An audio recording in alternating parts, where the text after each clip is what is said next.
بسم اللہ الرحمن الرحیم۔ اہل سنت و جماعت کا اہل بیت کی تعظیم اور ان سے محبت کے متعلق کیا عقیدہ ہے؟ اہل سنت و جماعت کا اہل بیت کرام کے متعلق عقیدہ یہ ہے کہ ان کی تعظیم اور ان سے محبت اسلام کے فرائض میں سے ایک اہم فریضہ ہے کہ جس عقیدہ کی بنیاد قرآن و حدیث پر ہے، اور جو شخص اہل بیت کرام حضرت علی، حضرت امام حسن اور حضرت امام حسین اور حضرت فاطمہ الزہرا رضی اللہ تعالی عنہم کے ساتھ بغض و عداوت رکھے گا، وہ اہل سنت کے نزدیک ناسبی اور خارجی ہے، اس کا اہل سنت سے کوئی تعلق نہیں۔ رب ذوالجلال نے ان کی شان کے اندر اپنے قرآن میں ارشاد فرمایا، انما یرید اللہ لیذہب عنکم الرجس اہل البیت ویطہرکم تطہیرا۔ اے رسول کے گھر والو، اللہ تعالی صرف یہ ارادہ فرماتا ہے کہ تم سے ہر قسم کی نجاست دور رکھے اور تم کو خوب ستھرا اور پاکیزہ رکھے۔ اہل سنت کے نزدیک آیت تطہیر کے مصداق جس طرح ازواج مطہرات ہیں، اسی طرح حضرت علی، حضرت فاطمہ، حضرت امام حسن اور حضرت امام حسین اور حضرت فاطمہ الزہرا سلام اللہ علیہا کی اولاد تا قیامت اس آیت ہی میں داخل ہیں۔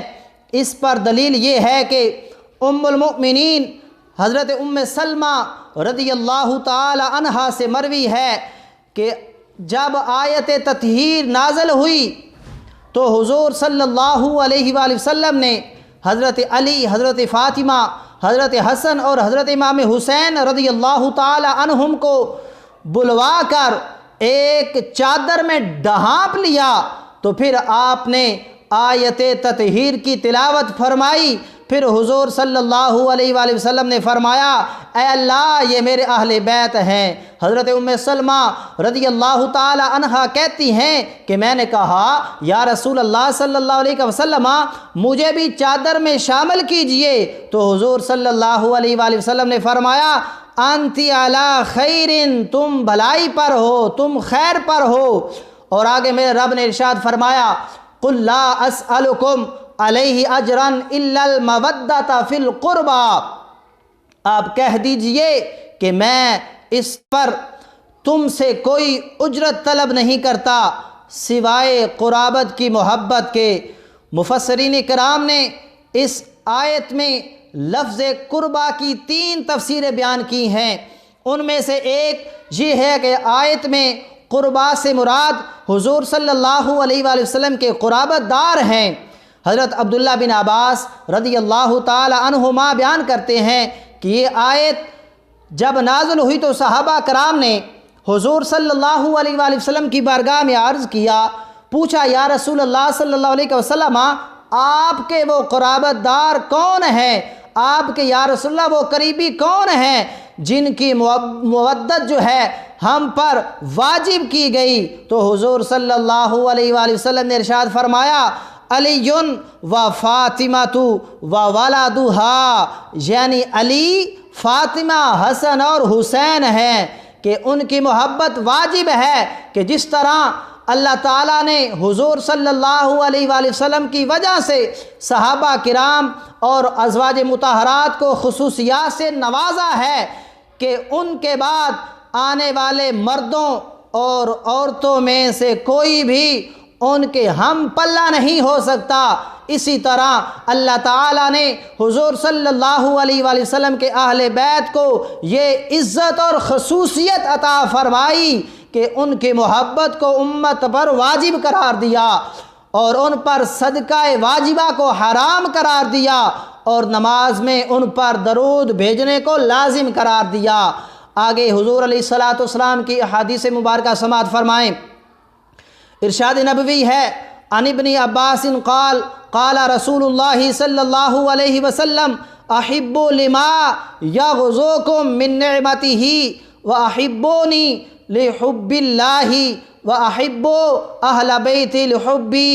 حضرت عبداللہ بن عباس رضی اللہ تعالی عنہما سے روایت ہے، فرماتے ہیں کہ رسول اللہ صلی اللہ علیہ وآلہ وسلم نے ارشاد فرمایا، اللہ تعالیٰ سے محبت کرو کیونکہ وہ تمہیں اپنی نعمت سے روزی دیتا ہے، اور اللہ تعالیٰ کی محبت کی وجہ سے مجھ سے محبت کرو، اور فرمایا میری محبت کی وجہ سے اہل بیت سے محبت کرو۔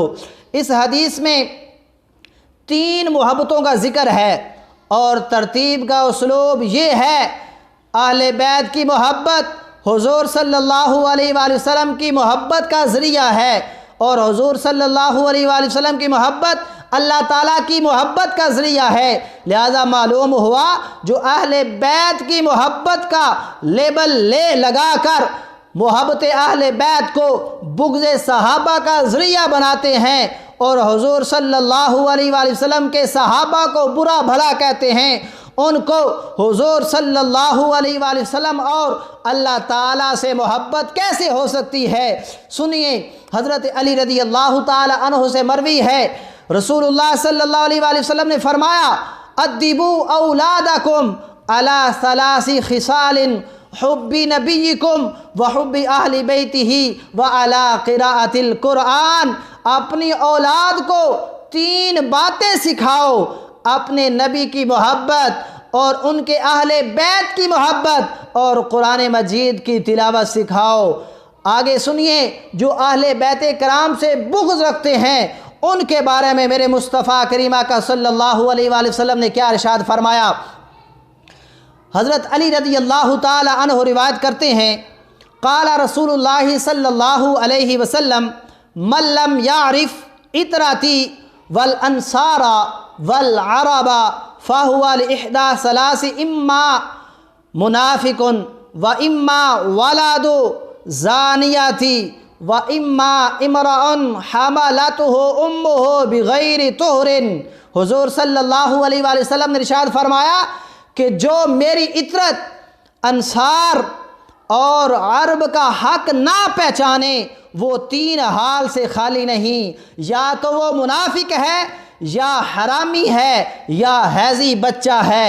آگے سنیے، حضرت ابو سعید خدری رضی اللہ تعالی عنہ سے مروی ہے، قال رسول اللہ صلی اللہ علیہ وسلم لا یبغضنا اہل البیت احد الا ادخلہ اللہ النار۔ حضور صلی اللہ علیہ وآلہ وسلم نے ارشاد فرمایا، جو شخص ہم اہل بیت سے بغض رکھے گا اللہ تعالیٰ اسے آگ میں ڈال دے گا۔ حضور نے کیا فرمایا؟ جو شخص ہم اہل بیت سے بغض رکھے گا اللہ تعالیٰ اس کو آگ میں ڈال دے گا۔ آگے سنیے، جو اہل بیت سے بغض رکھنے والے ہیں وہ جو فرقہ ہے ان کے عقائد کیا ہیں؟ سنیے، اہل بیت کے گستاخ فرقہ کو ناسبی کہتے ہیں۔ ان کے چند مخصوص عقائد یہ ہیں۔ سب سے پہلا عقیدہ جو ناسبیوں کا ہے، حضرت امام حسین رضی اللہ تعالی عنہ کے متعلق یہ عقیدہ رکھتے ہیں کہ وہ کربلا حکومت و کرسی کے لیے گئے تھے، نعوذ باللہ۔ آگے دوسرا عقیدہ سنیے ان ناسبیوں کا، امام علی مقام کو یزیدی لشکر نے شہید نہیں کیا بلکہ ڈاکوؤں نے شہید کیا، اور ان کو قتل کرنا بغاوت کی وجہ سے شرعاً درست تھا، الیاذ باللہ۔ اور آگے کیا کہتے ہیں؟ یزید کو امیر المؤمنین کہتے ہیں۔ آگے ان کا عقیدہ سنو، حضرت علی رضی اللہ تعالی عنہ کو برا بھلا کہتے ہیں۔ اللہ تعالی دشمنان اہل بیت سے ہمیں محفوظ فرمائے، آمین۔